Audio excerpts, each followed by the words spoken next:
오늘 성경 말씀은 민수기 10장 1절에서 10절입니다. 그리스도의 보혈로 구속받은 성도는 이제 그 구원의 길로 전진하여 영원한 영광의 나라에 도달해야 합니다. 그러기 위해서 구원받은 성도는 모든 삶과 행동에서 하나님의 말씀에 전적으로 순종해야 합니다.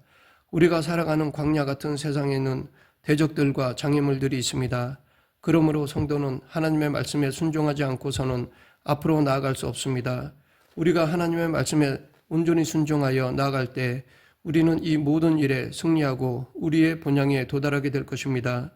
이스라엘 백성들은 종살이하던 애굽에서 하나님의 권능과 어린 양의 피로 해방되었습니다.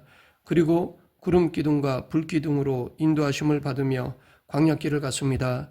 오늘 본문에는 하나님께서 이스라엘 백성들을 인도하신 또 하나의 방법이 기록되어 있습니다. 그것은 바로 나팔이었습니다. 이스라엘 백성들은 광야에서 구름 기둥과 불 기둥 그리고 나팔 소리에 의하여 인도하심을 받았습니다. 이것은 오늘 광야 같은 세상을 살아가는 우리에게 중요한 진리를 교훈해 줍니다. 하나님께서 광야에서 당신의 백성을 인도하신 방편이 구름과 나팔이었습니다. 구름은 이스라엘 백성들이 진행할 것과 머무를 것에 대한 하나님의 주권적인 뜻을 나타냅니다. 구름이 이동할 때는 모든 사람들이 그것을 보고 하나님의 뜻을 알았습니다. 그러나 나팔의 경우는 달랐습니다. 제사장들이 나팔을 불지 않으면 아무도 하나님께서 무엇을 지시하셨는지 알 수 없었습니다. 구름과 나팔은 둘 다 하나님의 인도하심을 나타냈습니다. 그런데 구름은 하나님의 주권이 강조되고 있으며 나팔은 사람의 책임이 강조되고 있습니다. 우리를 인도하시는 하나님의 섭리에는 이처럼 두 가지 측면이 있습니다. 하나님께서는 당신의 뜻을 우리에게 명백하게 보여주시며 지시해 주십니다. 그래서 대개는 하나님의 뜻이 무엇인지 분명히 알 수 있습니다. 우리는 매일 순간마다 우리에게 분명하게 나타난 하나님의 뜻에 온전히 순종해야 합니다. 그런데 어떤 경우에는 우리가 하나님의 뜻을 깨닫기 위하여 말씀을 붙들며 기도해야 할 때가 있습니다. 혹은 하나님의 말씀을 들어야 할 때도 있습니다. 그런 경우에 우리는 하나님의 인도하심을 받기를 늘 사모하며 하나님의 뜻을 보다 분명히 분별할 수 있도록 힘써야 합니다. 하나님께서는 구름 기둥과 불 기둥으로 이스라엘 백성들을 보호하시며 인도하셨습니다. 구름이 머무를 때는 진을 치고 머물렀고 구름이 떠오를 때는 짐을 꾸려 행진했습니다. 그러나 이 원칙만으로는 충분치 못했습니다. 백성들이 머물러 있을 때에도 그들을 소집할 경우가 있었을 것이기 때문입니다. 백성을 소집할 때는 나팔을 불어서 소집했습니다. 구름이 떠오를 때도 그냥 질서 없이 진행한 것이 아니었습니다. 나팔을 한번 크게 울려서 불면 동편진들이 진행하고 두 번째로 크게 울려서 불면 남편진들이 진행했습니다. 광야의 이스라엘은 이렇게 나팔 소리에 맞추어 진행해야 했습니다. 그렇지 않으면 질서도 없고 혼란스러웠을 것입니다.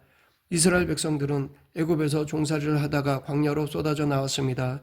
그러나 그들은 무질서한 오합지졸이 아니었습니다. 하나님께서는 200만 명 이상 되는 사람들이 질서정연하게 움직이게 하셨습니다. 우리는 하나님 말씀을 순종함으로 규모 있고 질서 있는 삶을 살아야 합니다. 하나님께서는 이렇게 당신의 백성을 인도하시기 위해 나팔을 사용하셨습니다.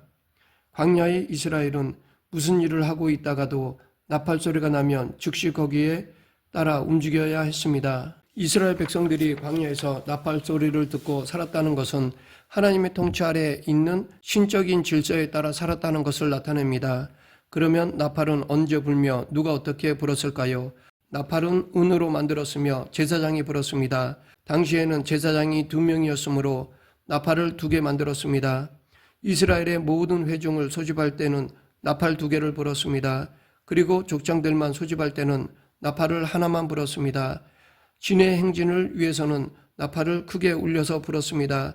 이스라엘 백성들이 가나안에 들어가서 전쟁을 하러 나갈 때도 나팔을 크게 울려서 불었습니다. 그리고 거룩한 절기에 제물 위에다 나팔을 불었습니다. 나팔 소리가 이렇게 다양했으므로 주위에서 듣지 않으면 혼란을 빚기 쉬웠을 것입니다. 그러므로 이스라엘 백성들은 나팔 소리에 대하여 늘 관심을 가지고 있어야 했으며 나팔 소리가 날 때는 주의를 기울여서 듣고 즉시 그 지시에 따라야 했습니다. 이것은 오늘 광야와 같은 세상을 살아가는 우리에게도 마찬가지입니다. 우리는 광야 인생길을 가는 동안 하나님의 말씀에 늘 주의를 기울여야 하며 그것을 분별하는 통찰력을 가지고 말씀에 순종하는 것이 절대적으로 필요합니다. 나팔 소리는 하나님의 전능하시고 장엄하신 음성 또는 말씀을 상징합니다. 이스라엘 백성들이 시내산에서 말씀을 받을 때 나팔 소리와 하나님의 음성이 함께 들렸습니다. 예수님께서 영광 중에 사도 요한에게 말씀하실 때도 나팔 소리 같은 음성으로 말씀하셨습니다. 이스라엘 백성들이 광야에서 나팔 소리를 듣고 행동했다는 것은 하나님의 말씀을 따라 살았다는 것을 의미합니다. 이 진리야말로 모든 시대의 성도들의 삶의 원리입니다. 아브라함도 갈대아 우르를 떠나 가나안으로 갈 때 갈 바를 알지 못하고 떠나갔지만 오직 하나님의 말씀을 쫓아갔습니다. 가나안 정복을 앞두고 두려워하던 여호수아에게 하나님께서는 말씀대로 행하면 형통할 것이라고 약속하셨습니다.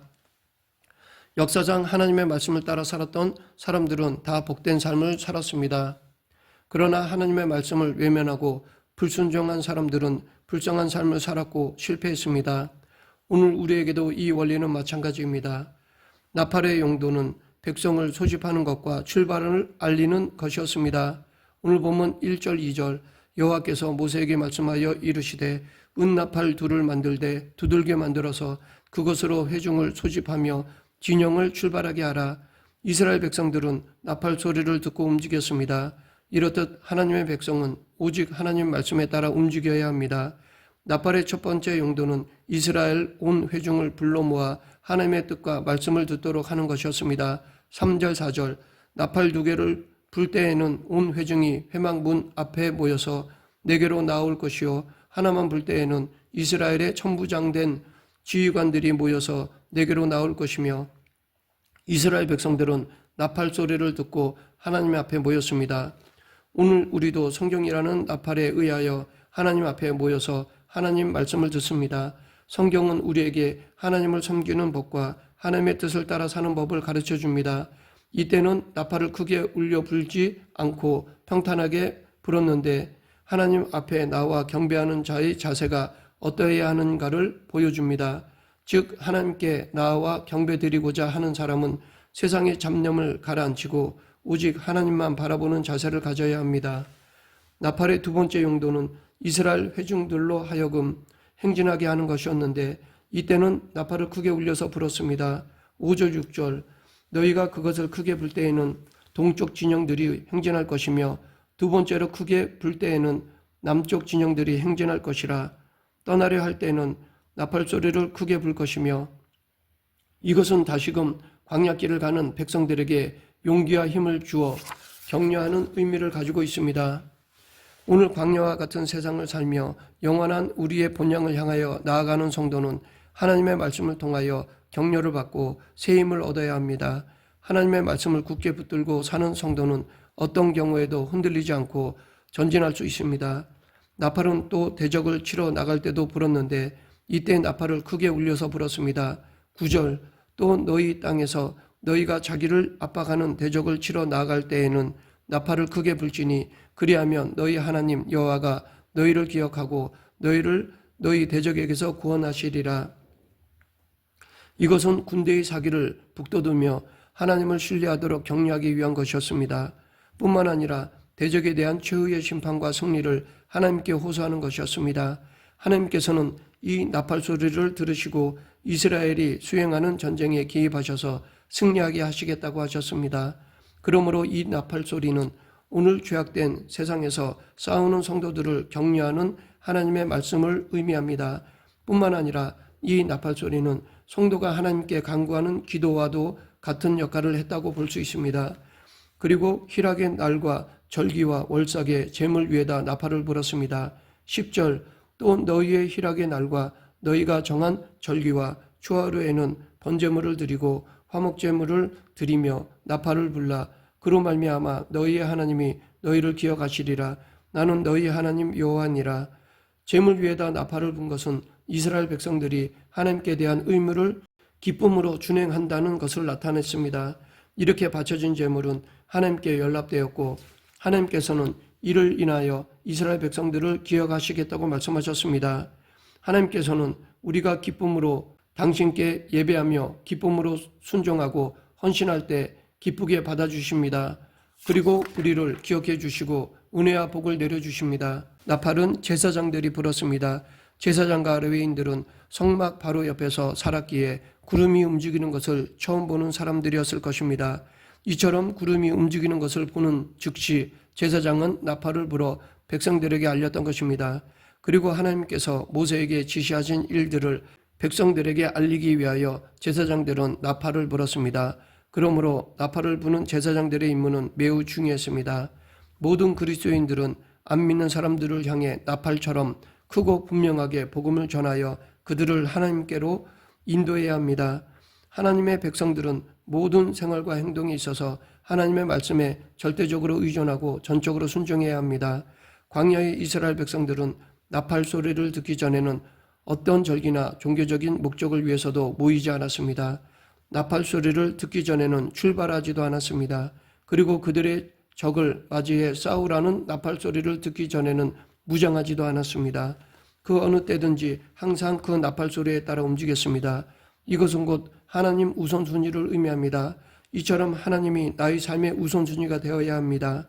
말씀을 맺겠습니다. 광야에서 은나팔 소리가 이스라엘 백성들을 인도했던 것처럼 오늘도 하나님의 백성인 우리는 오직 하나님의 말씀에 의하여 인도를 받아야 합니다. 그리고 우리는 그 말씀에 전적으로 순종해야 합니다. 말씀이 가면 우리도 가고 말씀이 멈추면 우리도 멈추어야 합니다. 이렇게 말씀에 순종함으로 하나님의 은혜를 누리는 저와 여러분이 되길 간절히 축원합니다. 기도하겠습니다. 생사와 화복을 주관하신 하나님 아버지, 하나님이 말씀하시며 나아가고 하나님의 뜻이 아니면 멈추는 저희 모두가 되게 하여 주시옵소서. 예수님 이름으로 기도드립니다. 아멘.